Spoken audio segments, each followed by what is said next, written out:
Hey guys, welcome to another episode. Today I'm going to show you guys how to install lowering springs on your car. Today I'm working on my buddy's 2005 BMW and we're going to be installing H&R lowering springs on his car.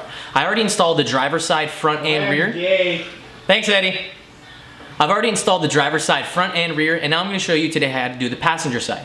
Now we're going to be removing the struts on the front and back, and we're going to be swapping the stock springs that are inside each strut with these lowering ones that are going to lower the car about 1.5 inches in the front and a little bit less than 1 inch in the rear.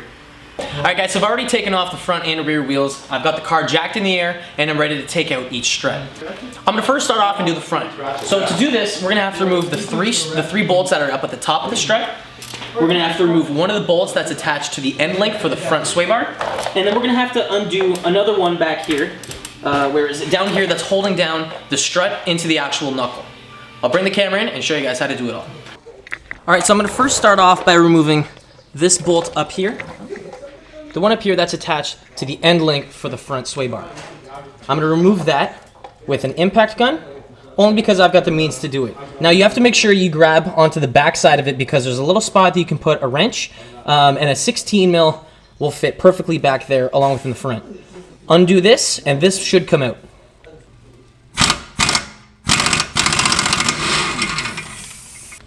You can then remove the end link just like that by just sliding it back. Now if you want, you can put the bolt back on with the nut like that, just so you don't lose it. The next step is going to be to remove this 18 mil bolt. Hook it up to your air gun and your air line, and then remove it by loosening it off. Lefty loosey, ready, tighty. You can then come in here and slide the bolt out, and then you've got these free. After you remove the 2 bolts down below, we have to remove these 3 bolts up here that are holding the strut up into the tower. So just get your impact and take them out like this. The 3 bolts that we removed are one here, one there, and one there. After you remove those, the strut is actually going to let loose and is able to drop and fall down below. Now once you do that, you should have access to the strut right here. You might be able to loosen it and take it out. Now if you can't and the strut is actually too big, you can attach one of the spring compressors.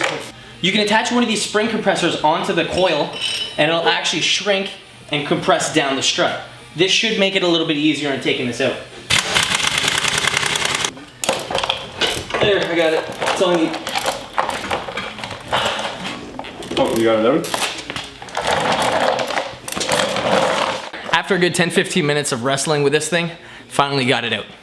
If you guys can, when you're doing this, don't leave the knuckle like that. Try and leave it so so most of the pressure is off of the ball joint, because you don't want it completely flat out because you might ruin it. So just get your jack, put it underneath, and lift this up so all the pressure is relieved.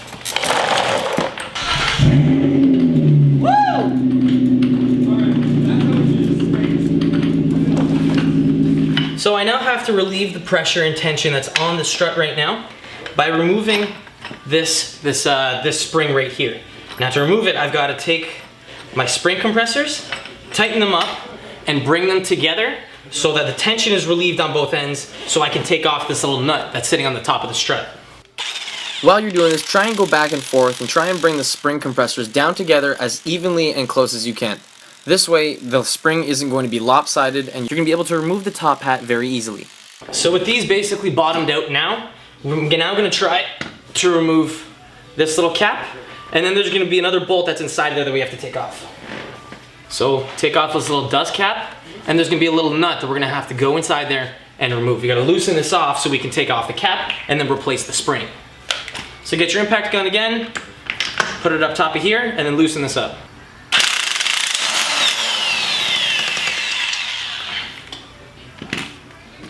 So take off the nut, remove this part here for the hat, this seal. Now this is for the bearings inside there so they can spin easily. There's going to be a little piece of metal here, a little washer. If I can remove it, I'll just get that in a second. And then there's the top part. There's going to be this cap that we have to remove. Now because the springs are like pushing on it still, it's going to be a little difficult to remove, but again, it's still manageable and you can take it off by just putting a little bit of pressure. So grab that washer, set it aside, and then remove this little cap. Just like that. Now back off the tension on this.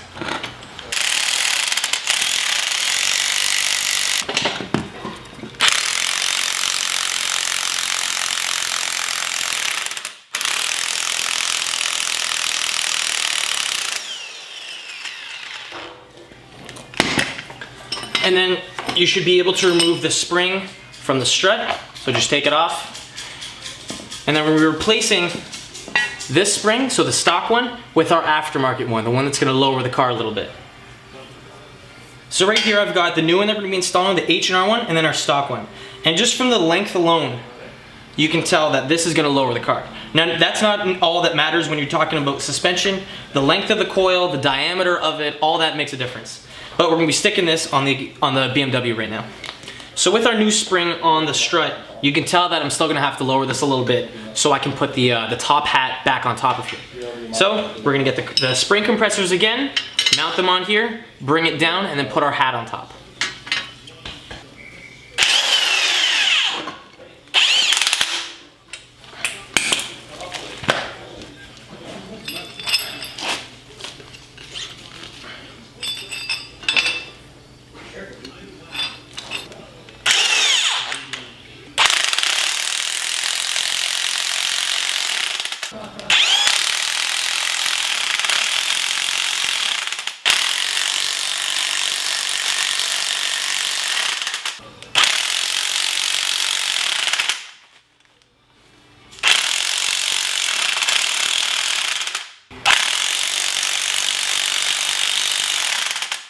Now with that compressed, we can put all of our stuff back together. So put the top piece here on, make sure the washer's there, all the bearings, put the little spinning hat on so we can mount this back on top of the strut tower.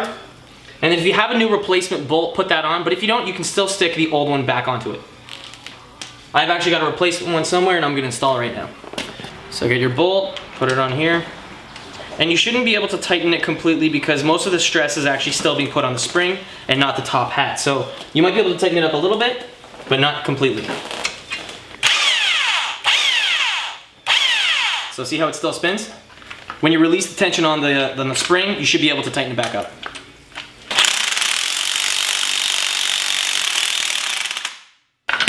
That off, you can take off the spring compressor. Now if you have to, you might have to unthread the bolt, only because sometimes these clearances are very small. So now that this is all done and installed, we can now mount this back into the car. Now because it's a shorter spring, this is actually going to be a little bit easier to install, which is pretty nice. But it's pretty simple and straightforward. So you just mount up and align these 3 screws on the top of the strut tower. You're gonna mount those all up in there, and then you're gonna guide it so these 2 pins on the back slide into the back of the knuckle, so this part here can clamp down. Now make sure that when you're doing this and throwing this on your car, you wanna make sure that the knuckle goes all the way up until the shoulder right here. There's a little spot that just holds on and clamps on. You wanna make sure that you bring it directly to that spot and make sure that it's in there good. So let the pressure down from the jack, just like that. Set it aside, and we now have to manage. We're not gonna put this inside the strut tower. So put this in position the ball up top.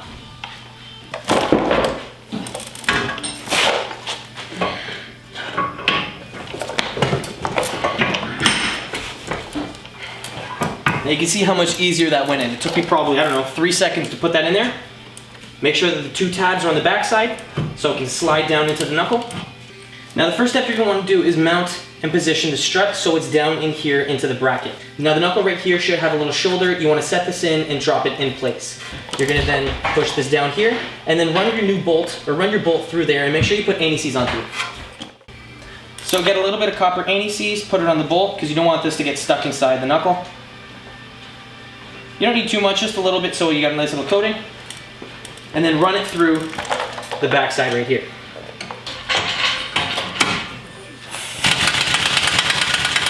Now using your jack, you're going to want to position it so it's underneath the brake rotor, and you're going to want to lift it up and jack it up so you can position the strut up inside the strut tower.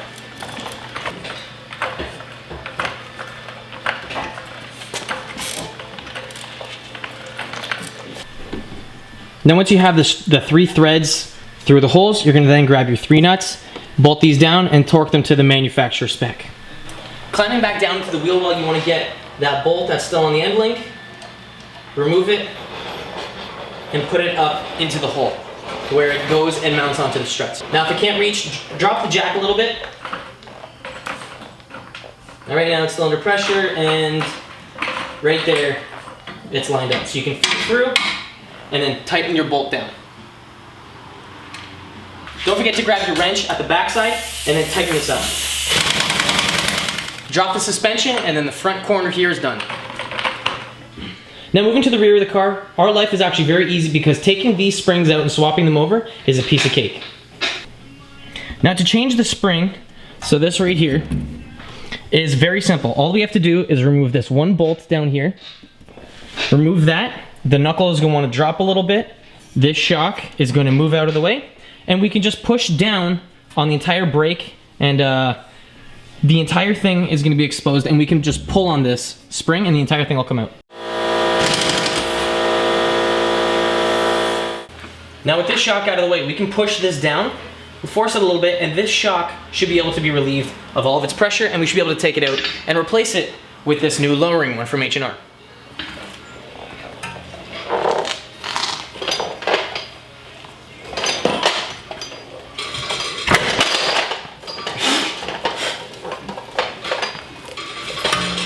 And just like that, it slides out. We've got our top hat up here that just fell down, and the bottom hat. We've got to take these off and swap them over to our new one. So get your top hat, put that back on there. Get the bottom hat, take it off of the old spring.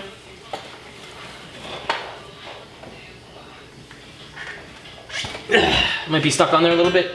Just give it a little bit of a tug, and you should be able to slide that in and then reinstall it just like that. Now, an easy way to remember which way this goes, all the writing and everything should be legible, so it shouldn't be upside down. You should be able to read it normally. So it says H&R and then the product number right here. So slide this up and in there, and then we're good to go.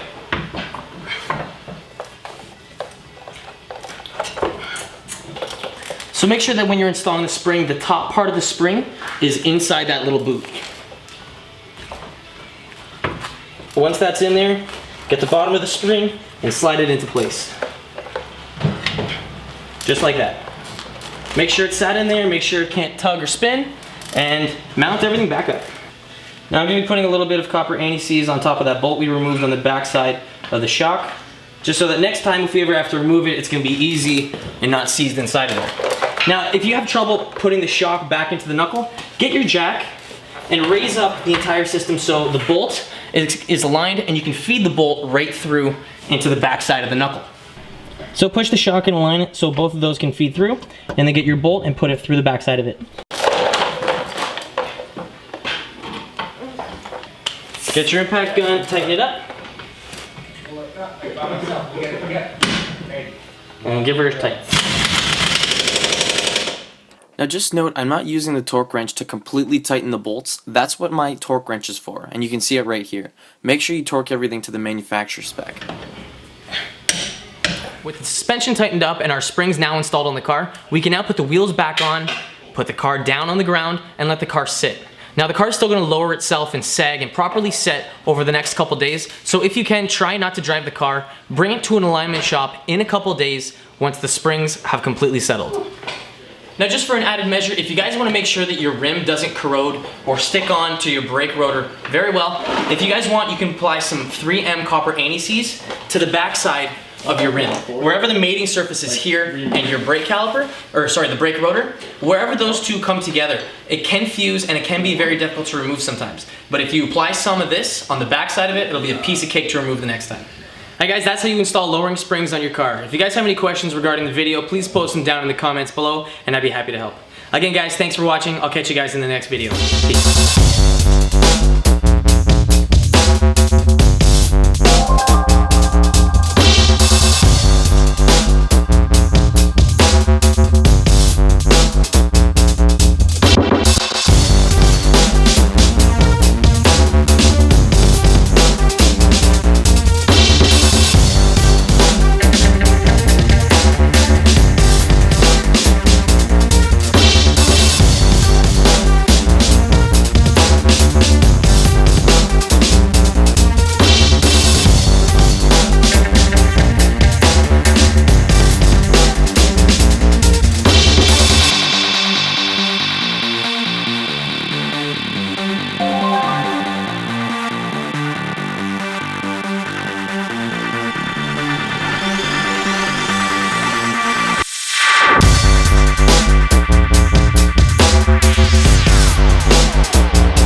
Gripping? It's hot, by the way. Careful. Thanks for telling me after the fact. Well, you touched it. I wasn't expecting you to. I'm putting that in the video.